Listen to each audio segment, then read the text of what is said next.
party people? It's your girl, Orday, and we're about to get lit-ery. Today, we're diving into George Orwell's Animal Farm. Now, before you click away faster than my dog when he hears the word bath, let me tell you, this book is iconic. It's got drama, betrayal, talking animals. So grab your thinking caps, or your party hats, because why not?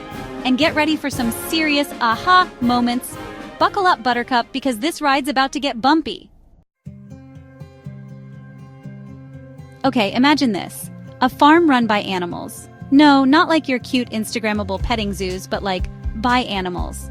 These animals, led by some pretty persuasive pigs, Napoleon and Snowball if you're taking notes, are all about kicking out the human farmer, Mr. Jones, and creating their own utopia. They chase off Mr. Jones and establish their own set of commandments for this new animal-powered society. Remember Old Major? He's like the wise old grandpa pig who inspires everyone with his dream of freedom. Sadly, he kicks the bucket, or should I say the trough, pretty early on, leaving the pigs in charge. Now Snowball, he's got big dreams, wants to build a windmill, educate all the animals. But then there's Napoleon. He's got a bit of a power complex. Long story short, Napoleon runs Snowball off the farm, literally chases him with dogs, it's intense, and takes over, becoming the big pig on campus. He changes all the rules, starts acting a lot like the humans they kicked out, and well, let's just say things get a little complicated. Think of it like this. You know that group project where you do all the work but someone else takes all the credit? Yeah, that's kind of what happens on Animal Farm. Except instead of a bad grade, the animals end up with a dictatorship. Oof. Okay, let's talk about the other animals for a sec. You've got Boxer the workhorse, literally. He's strong, dedicated, and believes in the cause, but he's not the sharpest tool in the shed. Then there's Clover, a kind horse who starts to see that things aren't quite right but doesn't always speak up. And then, my friends, we have the sheep. Oh, the sheep. They're the ultimate followers. They love a good chant, especially if it's 4 legs good, 2 legs bad. Problem is, they'll blindly follow anything they're told, even if it changes by the day. This, my friends, is the danger of a naive working class. They're so busy working and following orders that they don't stop to think for themselves or question what they're being told. This chapter is like a giant warning sign flashing. Think for yourself. Question everything. Don't be a sheeple, people. Remember how excited everyone was at the beginning? All about equality and animal liberation? Yeah, well, that didn't last long. Turns out, power is like a really delicious-looking cookie. It might start off sweet, but eat too much and you'll end up with a stomachache. Or in Napoleon's case, a serious case of the dictator vibes. At first, Napoleon was all about sharing the workload, being fair, you know, the whole animal utopia package. But slowly, he starts taking more control. He gets the milk and apples all to himself, rude, starts using the dogs as his personal bodyguards, and eventually, he's basically living in Mr. Jones's old house, sleeping in a bed, gasp, and acting like the very human he swore to overthrow. It's like that saying, you either die a hero or you live long enough to see yourself become the villain. Except in Napoleon's case, he kind of skipped the hero part. He went straight from revolutionary to tyrant faster than you can say oink oink. This chapter is a reminder that power can change even the best of intentions. So if you're not careful, it can turn you into, well, a Napoleon. And nobody wants to be a Napoleon.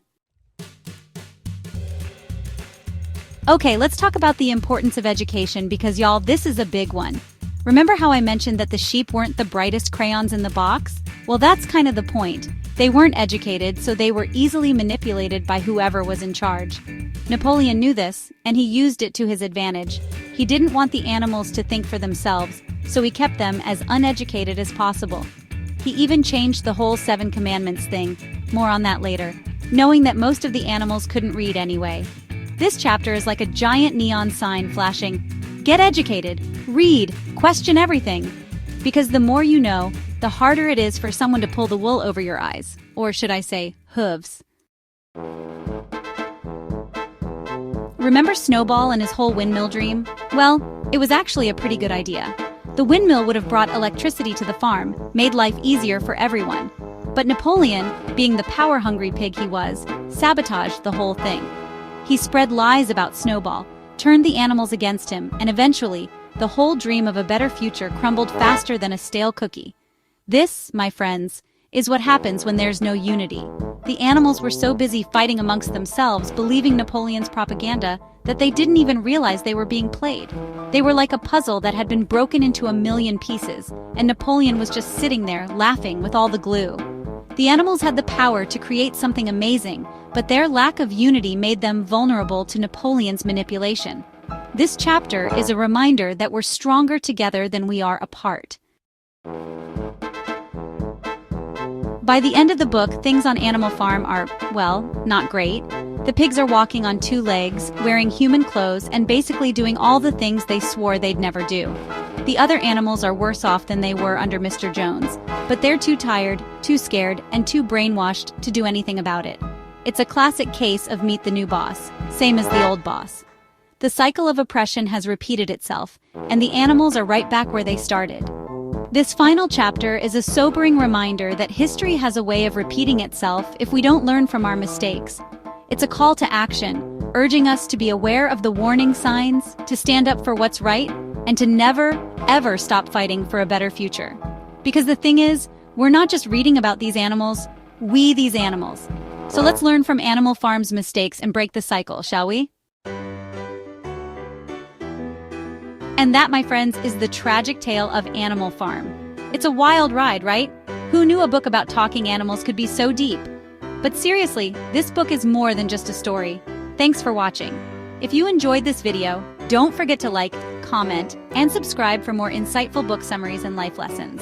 And remember, read, question everything, and don't be a sheeple. See you in the next video.